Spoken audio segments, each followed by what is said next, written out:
You're listening to a Mamamia podcast. Mamamia acknowledges the traditional owners of land and waters that this podcast is recorded on. Hello and welcome to Mamamia Out Loud. It's what women are actually talking about on Friday the 24th of November. I'm Holly Wainwright. I'm Mia Freedman. And I'm Jessie Stevens. On the show today, I need to talk about the latest season of The Crown. It's monstrous. Mia disagrees. Can't wait. One of the most popular comedians in the world has decided he doesn't want women in his audience anymore. So he's told a truly despicable joke to get rid of them. Will it work? And we wrap up our best and worst of the week, which include sleep, a new hairdo, and sad birds. But first, a 4-day pause in the war between Israel and the terrorist group Hamas has been agreed, and it will be the first extended break from hostilities in Gaza for almost 7 weeks of fighting following the attack on Israeli civilians by Hamas on October the 7th. Under the agreement over the 4-day period, it is reported that Hamas will release at least 50 of the reported 250 hostages, and they will be women and children, which will hopefully include babies and toddlers who were taken hostage during the Hamas attack.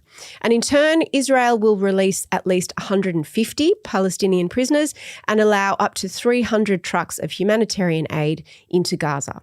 Both sides have agreed there will be no fighting during this pause. At the time of us recording this on Friday, the timing for the releases are set not to begin until around 1 a.m. Australian time. They've been delayed apparently to make sure everything goes smoothly. And while there is still so much uncertainty, the pause is a significant agreement that is giving many people hope after so much horror. Meanwhile, today, what many people are also talking about are the Australian school students who've gone on strike in protest of the war, specifically to support Palestine. Yesterday, hundreds of Victorian students participated in a strike from school and took to the streets in Melbourne. School's important, but we feel that this issue is more important. Maths can wait, you know. No matter religion, culture, we're here today and we're skipping school to show the government that we hate what they're doing and we want them to call for a ceasefire immediately. And today, some New South Wales students plan to do the same and take to the streets of Sydney, also in support of Palestine. Now, the New South Wales Premier, Chris Minns, and the Education Minister, Prue Carr, have told students to stay in class. Minns said, if you want to change the world, get an education. I don't want a situation where we've got schools becoming the enemy and young people feeling like they've got to take strike action in response to it. Now, it's not the first time students have gone on strike recently. Last week, thousands of Australian students walked out to protest inaction on climate change. Now, Jessie, the easy thing is to say that it's no surprise kids want a day off school, but clearly these are young people who feel very passionately about particular issues. Should we encourage it? I think so. I am heartened that we have a politically engaged generation. I think with the climate change issue, it is them that are going to have to come up with some solutions. Whether they choose to have children or not, they're going to be around for a long time and they are going to bear the brunt of some decisions made by our government and governments around the world. I think it's probably patronising to think that it's because they want a day off school. I'm going to give them more credit than that. I reckon it's because they care. Do I think that they should be protesting every week? I mean, that would cause disruption to their education, and I think that education is incredibly important. But the teachers in my life think when students have something to say, listen to them. And so they're definitely not thinking, get back in my classroom. I understand why leaders feel the need to say that, but I worry that it shows what their priorities are, which is basically Peter Dutton has come out and said the stupidest thing.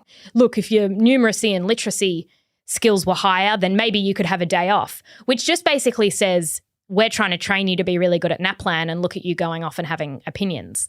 Personally, the citizens that I want to come out of schools are people who are able to, you know, have critical analysis and care about the future. Everyone in the community feels passionately about various things. What if everyone strikes for every issue they feel passionately about? I think that that's a bit of a what if too far. I think that we all have a right to attend protests. It would be hypocritical of me to say that I didn't think kids should be able to have a day off school to protest, because I did give my kid a day off school to do the climate strike. I think it was 2 years ago, maybe 3 years ago. Yeah, same. I did. I gave my daughter a day off school for that and took her and her best friend to that climate protest. And personally, I thought that was a perfectly acceptable use of her time. I agree with you, Jessie, 1,000,000% that I respect young people's opinions and their passionate views. I know that when I was that age, I was intensely passionate, political, idealistic, and I would 100% go on marches and all of those things. I think, though, they can be an easy target because if you put a microphone in front of a young person at a protest like the ones happening in Melbourne yesterday and ask them some leading questions, you're going to get some quite inflammatory answers that then can be used to kind of stir up a bit of moral panic, to be honest, I think, about clearly all the young people are thinking this and they're being brainwashed. And also the complexity of protesting is that often you might be there for a particular reason and another group of people who are at the protest might be there for a different reason. And your reason can be conflated with theirs because you have a broad agreement on a particular topic, but you might disagree in the methods. So I've seen quotes from young people at yesterday's rallies that seem quite scary in a way, like seem quite aggressive and violent. But I also am very wary of me being led by the media to think that's what everybody at that protest thought or was saying or the reason they were there, because I just think that's sort of lazy. And also we shouldn't get overblown about it. 500 children is not actually that many children in a city the size of Melbourne. To be clear, The Australian reported that there was a 16-year-old girl who said, and this was the quote that they printed, "I think Hamas are doing a good job. I think they should stand up for what's right. They should protect our brothers and sisters in Palestine." I watched that. Yeah. So they did sort of vox pops in the crowd and they pixelated the faces of, interestingly, not all the kids. And I was thinking about it afterwards because all the kids were clearly under 18. I imagine some might have been there with parents or guardians who were then able to agree. Yeah. This was quite alarming, this young girl saying that, and then she said, "I don't think Israel should exist." Like, obviously, that's devastating. And this is my one worry, is that I am then hearing things being said that I don't think they fully understand the context and where that has come from. I mean, the irony, of course, is that that's happening at very adult protests as well. Exactly. But I did hear, and this was interesting, I heard an interview with a young person saying that because of TikTok, they can now see almost a live stream of war, so they know exactly what's happening. Yeah. And I thought, hang on, they know exactly what's happening depending on their algorithm and depending on TikTok, you know. So if I was a teacher, and I know that the curriculum is filled to the brim, but this has got to be a teachable moment where this is what kids are interested in, and when kids have interest and they're galvanised, I think you can capitalise on it and go, what can we learn from this? Interestingly, at my son's school, they were studying terrorism this term and the students were very interested because they were meant to be doing 9/11. And because of what's been happening in the Middle East, the school decided that they weren't going to do that. They were going to cancel that. Again, this is no criticisms of schools. It's all about risk minimisation, and I understand that. And teachers might not be equipped to teach these things. I mean, it's they're going to have their own opinions being made at the moment. And as we know, it's quite hard to often know what's going on, and they're going to have their own opinions. So I don't know if we can say teachers should be teaching it. No. I don't think that they should be teaching it. I think they need to be teaching critical analysis. Yes. Which is that if you are getting your news from these particular sources, you need to know that this is not a live stream. The way that the algorithm works is that there are some kids that are going to be radicalised one way and some that are going to be radicalised another way, and that's how you end up with a student standing there saying that what Hamas did was good. Well, and also I think that's something that adults also need to understand because it's not just TikTok. Every media organisation to a certain point has a point of view on this. Learning media literacy and new media literacy is crucial. I agree. But I think that all the same complexities that apply to adults grappling with this issue apply to these kids too. And I'm with you, Jessie, that I'm energised by the idea of kids being politically engaged. I think we should be wary of getting a moral panic up about it. Can I be cynical and say there's plenty of protests that are happening on weekends? Why can't they join those? There's no age limit at protests. A lot of protests are about disruption. So I know the climate strike, for example, is about disruption. And I actually thought that there was a sick note that came out that basically said stress, anxiety, all of these things caused by climate, we are taking the day off to make a point. I think that this is what gets headlines. This is what gets attention. This is a way for them to kind of go, this is what we're prioritizing over a day at school. Politicians, they might be saying some things I don't agree with right now, but they're clearly listening. I think it also must be said, though, it's one thing going out to protest the climate and climate inaction, but let's also remember with some of these things that are being said and that we're seeing on social media and in the media, what about the Jewish students who, if they're at Jewish schools, they're being warned not to wear their uniforms in public or any identifying things that might mark them as being Jewish because of anti-Semitism. And, you know, a lot of these kids will have classmates that went out to these protests and they heard them say these things. And that's stood got to next be to really people hard, that are anti-Semitic. Correct. As we were saying, not everybody at those protests was saying these things. No. Just as adults are grappling with this, going to that protest doesn't make somebody an anti-Semite. I understand, but the mood is incredibly menacing. Like from a Jewish point of view, I would say I watch those things. It feels very menacing. And I'm not a kid at school, you know.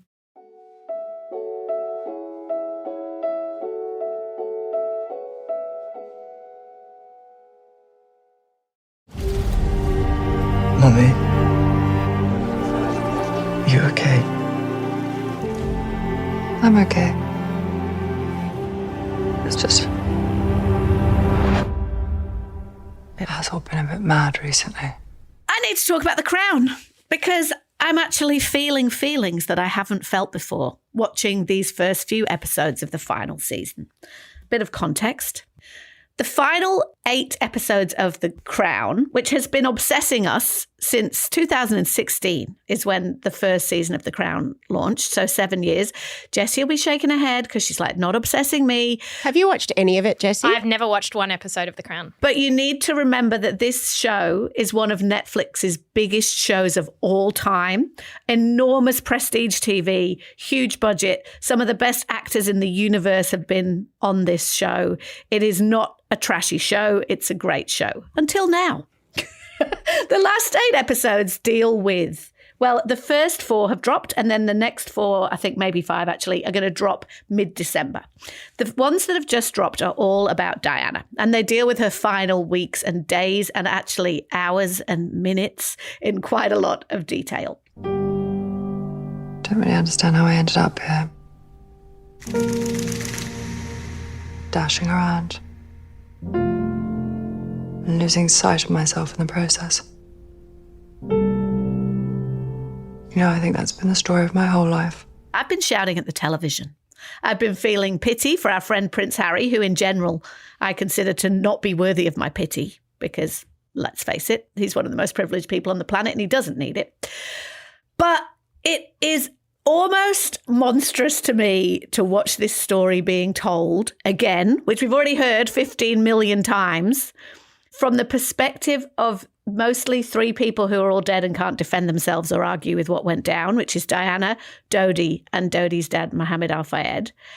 And this point of view of then how it all played out for these kids, I just am finding it so uncomfortable. But Mia, you really disagree. Why are you loving this terrible show? I know nothing about The Crown. But why does Mia always think differently to everyone else? 'Cause Everyone she's a true seems original. to hate it, and Mia's like, oh, I quite like it. Because I'm an original thinker. No, I'm a sheep. I'm usually like so basic in my opinions. But I read a particular review in The Guardian before this came out that just said, it's so bad, you can't look away, it's the worst thing ever.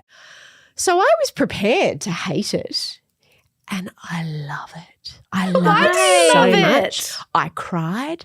I cried during the ghost scene. Okay, talk to me. Why are there ghosts? Oh. I thought that this was meant to be a sort of historical ghosts? drama. No, I don't like ghosts in my drama. Oh. If this is a drama, which is meant to be It's historical and teaching me things. So cleverly done, the ghosts. The ghosts I found so moving. It feels like a very I desperate cried. attempt to keep Okay, Diana let in me there. explain a bit of Ghost to you, Okay. Jessie. So the last of the 4 episodes deals with Diana's death and the immediate aftermath. Diana, as a ghost, appears to Prince Charles once and to the Queen. He's flying back with her body from Paris. Okay. She's there to absolve him of guilt. A cynical person would say the last season of The Crown, there was a lot of discussion about how easy it had gone on Charles because Charles is being played by Dominic West. Dominic West is a great actor. He's also a friend of Prince Charles. He's also way too hot. He is. Oh, it's not very that hot distracting. now, I don't mean it's distracting because I think he's hot, but like he's so not Charles. But anyway. Meanwhile, Elizabeth Debicki, Australian actress who's playing Princess Diana, is Princess Diana. Like, it is so alarming. But anyway, basically the ghost comes and sits across from Charles and kind of insinuates to him, well, it's probably for the best, isn't it, that I've disappeared? I think that's a very unfair characterisation of the ghost. I have to say, in defence of the ghost. And then also Dodie's ghost comes and has a chat with his dad. You know when there are TV shows that go on for seasons and seasons and someone dies and everyone goes, oh, I think we killed them off too early. We've got to get them back. And then they come back and they go, I faked my death. No, it's only one scene. Like, it's not much. But is this a way for us to spend more time with Diana? Oh, look, I reckon it's 2 minutes. Barely. Really? Yeah. Okay. It's not like the ghost comes and goes. Like, oh, it does. It goes back to the Queen. She also comes and visits the Queen. I forgot. She also comes and has a chat with the Queen, which also was so... Oh, my God. I could cry now. Is it a problem Mia. that, as someone who hasn't watched it but knows a bit about Princess Diana, like the jury is still a little bit out? No, it's not. On what? Well, just who killed her? No. On your take on her death, on what people wanted, on the tension between her and the Queen. Like, I know. People feel very, very passionately. Is this too soon? I thought I would. Oh, no, it's not too soon. No. It was like 27 years but ago. it's in living memory. That's ridiculous. The thing about that, though, is that that's well-trod ground. You cannot touch the movie The Queen with Helen Mirren as the Queen, which examines this exact period of time, which would be at least 10 years old now.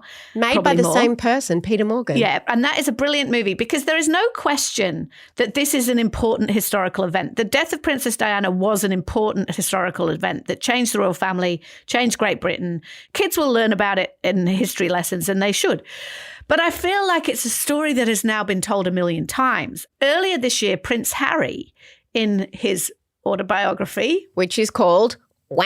Yeah, which always will now be called that, he gives his account of that day and what happened and how it felt. And I feel like, fair enough, Harry can do that. Because obviously throughout the whole of The Crown, there has been this argument about what's fact here and what's editorializing, what's fiction. And I've played along with that and loved it through most of these seasons. But as it's crept closer and closer to living memory, as you say, Jessie, it just feels really obviously uncomfortable. I know what you mean. And I think sometimes good drama and storytelling makes you feel uncomfortable. I don't know whether that's what this is, but I will give you this. We're going to talk about, sort of recap it more and talk more in depth because I've got a lot to say about The Crown on a subs episode. But I will say that the time when I was like, oh, I've actually got to look away was when they reenacted Charles telling the boys that their mother had died. And I found that really intrusive. They don't show Diana's death. You hear it, but you don't see it. Like you hear the car crash, but from the point of view of a guy walking his dog near the tunnel. And so you never see that. Peter Morgan said, oh my God, we never would have done that. That's terrible. That would have been really intrusive. I found this to be too far. I think they could have done it without actually showing that moment and showing the boys' faces. I found that really uncomfortable and exploitative. And also in Prince Harry's book, he says what his dad said to him that day. Yeah. And that is what his dad says to him in The Crown. So he calls him darling boy. He says, Mummy didn't make it. Like, it is a mixture of reality and storytelling that I just find so uncomfortable. And the other thing that's uncomfortable for me in this is that Prince Harry and Prince William, who, again, I know they don't need my sympathy, but this must be monstrous to know the whole world is watching somebody else's opinion about what your mother's last days played out, you know, who she was having sex with, where she was going for dinner, how she felt about him, the last conversation she had with you. Like, this is all fictionalized, but people will take it as gospel. And Prince Harry has a deal with Netflix, or he did, as we know. So that also lends a certain element of credibility to it. I just can't imagine. I've read about that. I was reading an interview with Ted Sarandos, who's the boss of Netflix, and he was asked about his conversations with Harry, and he sort of avoided answering anything directly, but he said, look, we've always very much ring-fenced that as a topic, basically meaning we don't go there, we don't talk about it. Not to say that Harry doesn't necessarily complain or whatever to other people, but he doesn't have a say. And I mean, he knew that when he signed the deal. They were already 100%. making the Crown when he signed the deal with And Netflix. that's why it was an interesting choice, because to me that is like, I don't mean that it's an endorsement of storylines, but the Royals have mostly, with the exception of Camilla, said that they don't watch it, right? What do you mean? Well, of course we don't watch it. But of course they watch it. Of course they watch it. Even though I'm not suggesting that Harry gets a say in the storylines or anything. You know, Prince William, for example, has come out and strongly condemned several media outlets for the way that they reported on Diana, and he probably wouldn't have anything to do with them, or as much as he can not. Whereas Harry will talk a lot about how much he hates the media intrusion, and yet, I don't know, his deal with Netflix does kind of suggest that he doesn't mind this storytelling. And it would just be awful. It's complicated. I find it very, I don't know, monstrous, ghoulish. I do, ghoulish. Outlouders, what do you think? I know there has been some discussion in the group already about this, and some of you agree with me and think it's a step too far. I don't think anyone agrees with me. No, they do. Some people are saying watching it, loving it. I want to know, is it really okay to be retelling these stories so soon after the fact? If you want to make Out Loud part of your routine 5 days a week, we release segments on Tuesdays and Thursdays just for Mamamia subscribers. To get full access, follow the link in the show notes, and a big thank you to all our current subscribers. This week, you may have heard the name Matt Rife, or maybe you haven't. But let's go back to the beginning, right? Because this week, first time I've heard this gentleman. Matt Rife is a 28-year-old American comedian and actor. He's best known for his self-produced comedy specials, and he's appeared on Brooklyn Nine-Nine and a few other shows. To give you a sense of how well known he is among the Gen Zs, on Instagram he's got a following of about 6.4 million, and on TikTok he has a following of 18.2 million. According to TikTok, he is the single most famous comedian on the planet, right? That gives you a sense of how big he is. Specifically, he's a big deal to women. So if you look at the people who follow him, it is far and away women. To give you a vibe of his comedy, here's a little bit of a grab. And just for context for this grab, the reason why he's gone so viral on TikTok is because of his crowd work. He's very good sort of off the cuff, and he engages with people in the audience. So this will give you a sense of what's made him famous. You guys are dressed like the Wiggles, you know that, right? Like in 50 Shades of Sacramento. You guys are all different. Did you purposely dress in different colors? I saw my face on the shirt. That was the least concerning part of the entire organization. It was really the color coordination is what's really impressive. Yellow, red, kind of pinkish, and then green. Nice.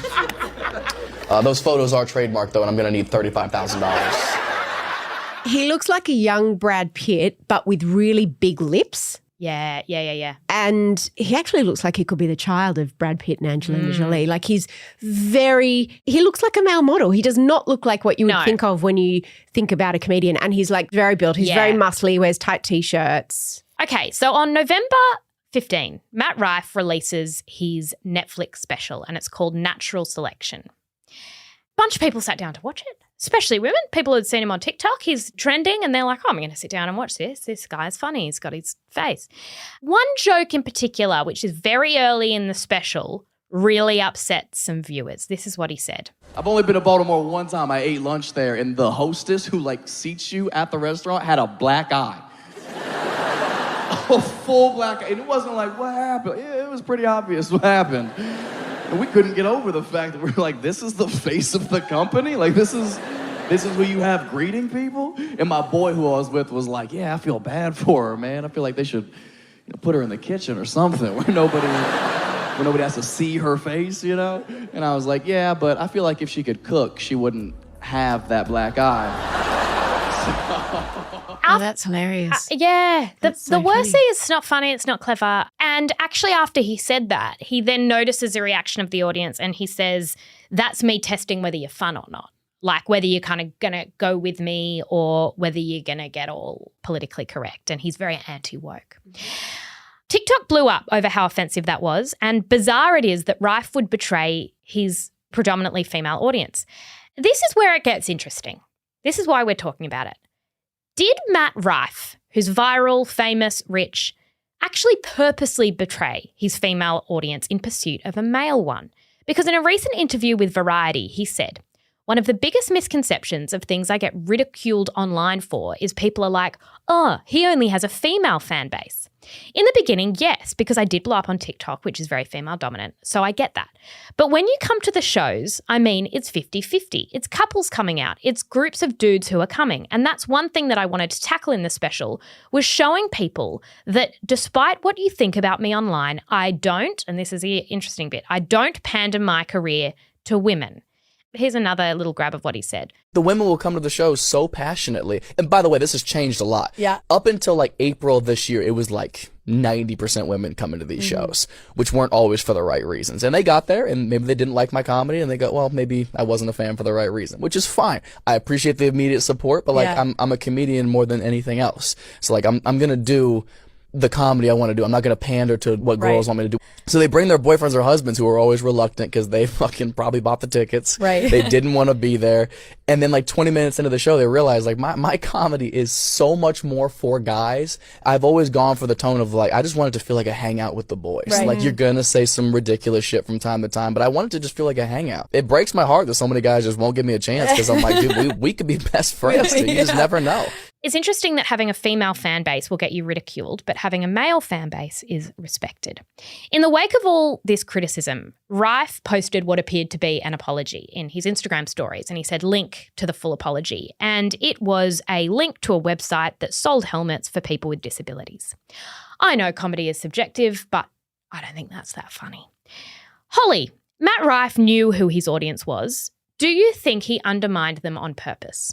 Yes. I find this depressing on so many levels, but one of them is what you can hear when he wants to tell everybody that his audience aren't all women is that he was desperate for everybody to think he's not just a pretty face, even though he's tried so hard to be a pretty face, it's clear. Yeah. Well, he was born with that face. No, but even his whole but the way aesthetic. he presents himself, his muscles, like, come on.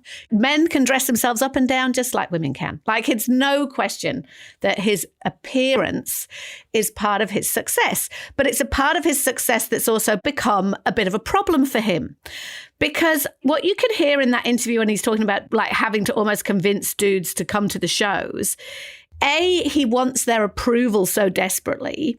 And he also would know that a lot of guys would be coming thinking, I hate this guy. He's just that hot comedian that my girlfriend fancies. And he's desperate to prove that he's more than that. But the other reason I find this so depressing is I just think we've all walked into a trap by being so outraged by that joke. I really do, because there is nothing new about this. I have watched a million Netflix specials where the comedian will tell a really distasteful gag and then say, oh, just testing the crowd. Like, it's actually a trope that they do all the time. And it's just a way of them being able to have a certain loophole to pretend maybe I'm being ironic, maybe I'm not. Do you know whether or not I mean that? Which is just so tired. And I also think that it is so depressing because when I was growing up, all the famous comedians in England, we used to call them working men's comedians, all of their jokes were about beating up women, mother-in-laws, how stupid women were. They were racist, they were abusive.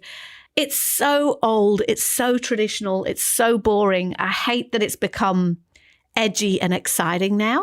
I feel like we're giving him exactly what he wants by the internet rising up in outrage about this stupid, offensive joke. I think it's a terrible joke. It is a joke that's offensive to me. Should people not be able to tell jokes that other people find offensive? No. I think that the jokes that a comedian tells shapes their audience, obviously. It's no accident. What I'm interested in about this story is the idea of having an audience you don't want, like accidentally having the wrong audience. I don't think that. I think he's really, really deliberately cultivated this audience. No, I don't know. I think he wants an audience he doesn't have, and he's left with an audience that's not respected. And I think you find this with a lot of females. I saw a really funny TikTok of a woman going, "Hi, I'm really big on TikTok. I was just wondering, Matt Rife's audience who he doesn't want, can you come to me? Because my audience keep asking for foot pics." Yeah. And like I have this really male gazy gross, because she was a very attractive young woman, and she was saying, "Can we swap?" Exactly. I think that it's interesting when you see someone who wants to change their audience and they have to do something quite dramatic to do it. And I'm thinking about, you often see it with like Disney stars like Miley Cyrus. Remember when she did Wrecking Ball? That was such a watershed moment in her career, because it was basically the equivalent of someone deleting their whole Instagram and starting again, in terms of her image. It's basically drawing a line saying, I'm not Hannah Montana anymore. I'm this hot naked woman and I'm looking for a different audience. And so to me, that's what he's done. And I think that when you're starting as a comedian, you want whatever audience you've got, right? Like whoever's going to come to your show, awesome. But if the jokes that you want to tell don't land with the people in your audience. For example, let's look at us. If we wanted to do a live show and we were so attractive that the audience was just full of men, like full of men. It's weird we haven't had that problem. I know, you never know. But it's a podcast, so they don't know how hot we are until we show up. And that would be annoying for us because we don't want to talk about stuff that's interesting to those people, but we still want those people to like enjoy the show. Yeah. So, and I disagree with what you're saying, Hole. If you look at him out loud, it's just his face. Like, I understand the T-shirts, but like his face is like, it almost looks like it's been made by AI. If you said like beautiful man, and again, not my type, but very attractive man.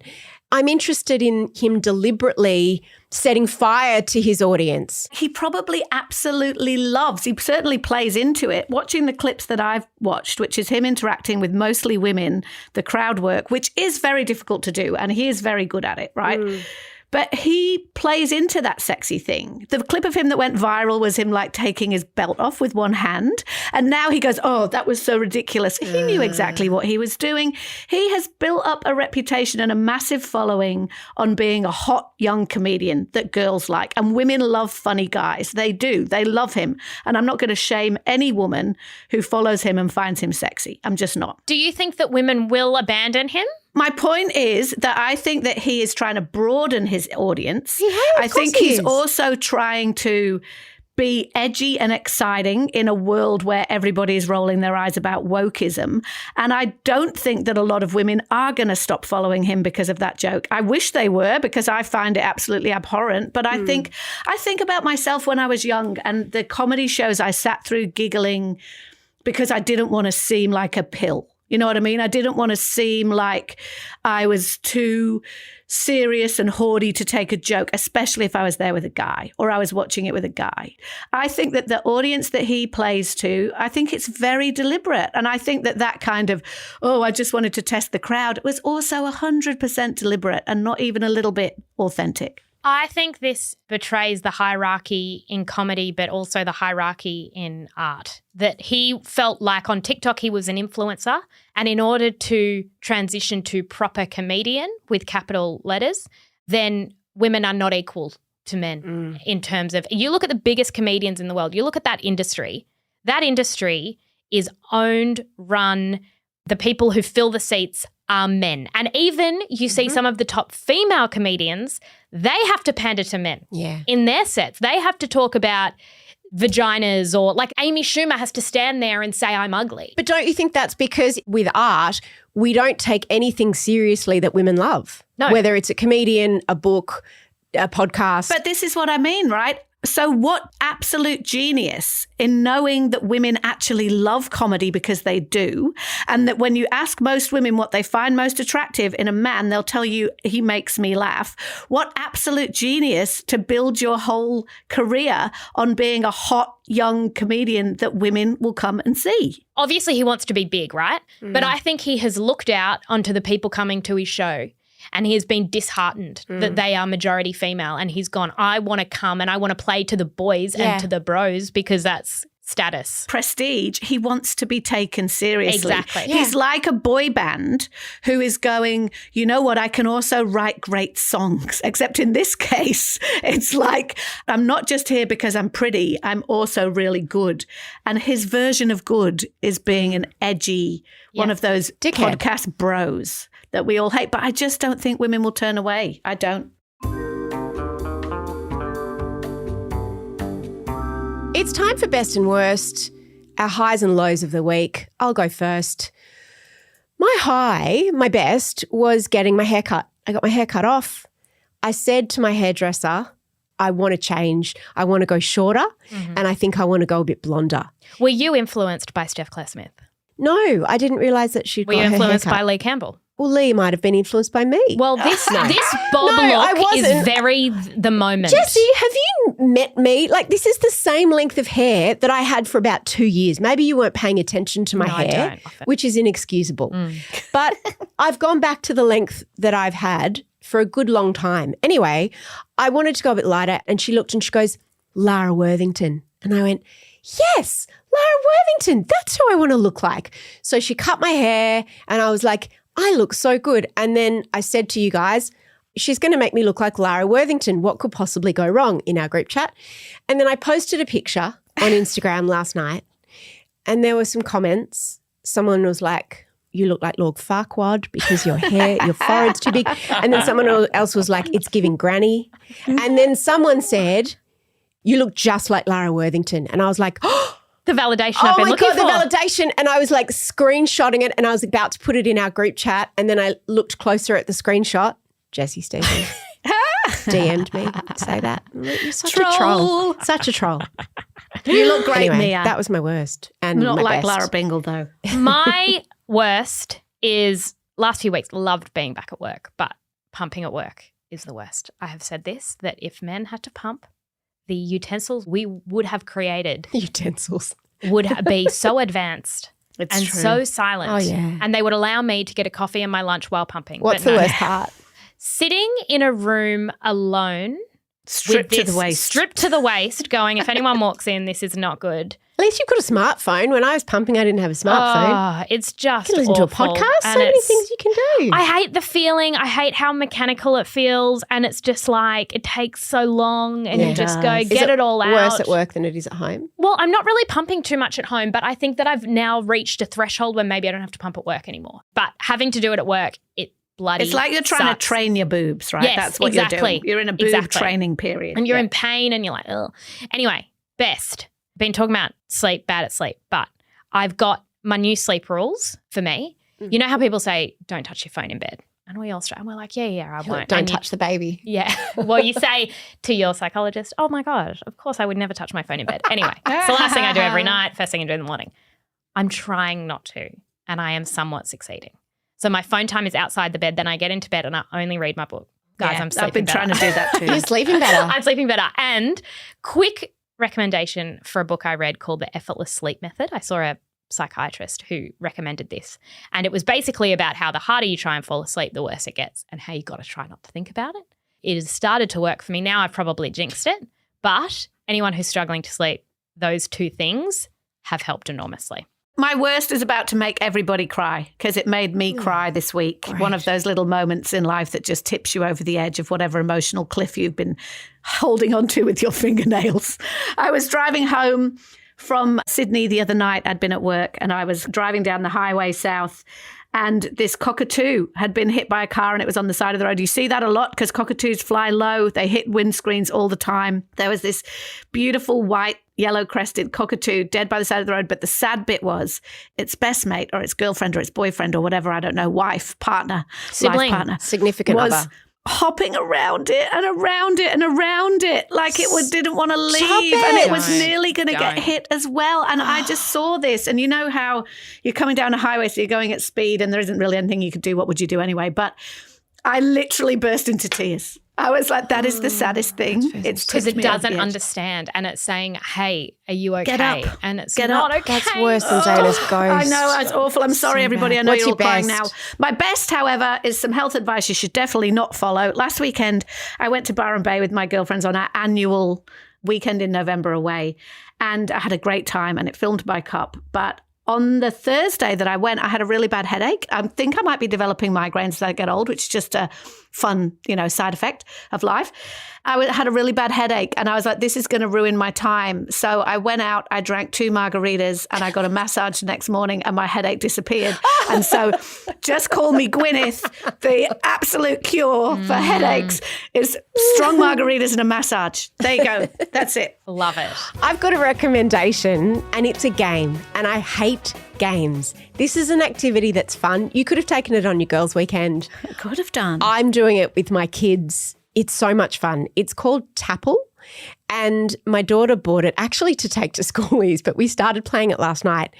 It's from Big W. It costs $35. And in Tapple, did you ever play categories? Yes. We used to do it on paper when we were bored in restaurants as kids or with our kids where you name a girl's name starting with G, name a fruit starting with G, all of those things. So it's like that. You get a topic and there's a wheel and you have to press a letter for each answer you give, and it's really pretty basic, but it's just super fun and you can play it for as long or as short as you want and it's great. Tapple, we'll put a link in the show notes. You look really bored by this, No, Jessie. I'm actually really interested, but I'm just feeling anxious because I'm incredibly competitive. So I'm like, would I win? Because if I'm not going to win, I don't want to play it. Yeah, so I played it with my 2 teenagers last night. They ended up getting into these big fights. Yeah. One of the categories was things at the beach. Yeah. And one of them said apple. And there was a big an fight apple can be at the about beach. whether that was in the spirit of the game. No, it's not. It's not. Anyway, highly recommend. I love that. If you are looking for something else to listen to, yesterday's subscriber episode was tense. Bloody hell. It was fun. I've had lots of messages about it. They all agree with me. It was so good. Look, Mia, she needed an intervention. Holly's had to hold the fort while I've been away, but luckily I'm back. And Holly said, Mia, you're Andrew Tate. That's what she said. I did. And Mia had to try and defend herself because Andrew Tate said something this week. It could have come from the mouth of Mia Freedman. And we worried about that and we put Mia on trial and we said, just try to defend yourself. I fought back. So a link to that is in the show notes. Let us know what you think. Thank you for listening to Australia's #1 news and pop culture show. We so appreciate you being here. This episode was produced by Emeline Gazilas. The assistant producer is Tahli Blackman, and there's been audio production by Leah Porges. And we'll see you next week. Bye. Bye. Shout out to any Mamamia subscribers listening. If you love the show and you want to support us, subscribing to Mamamia is the very best way to do so. There's a link in the episode description.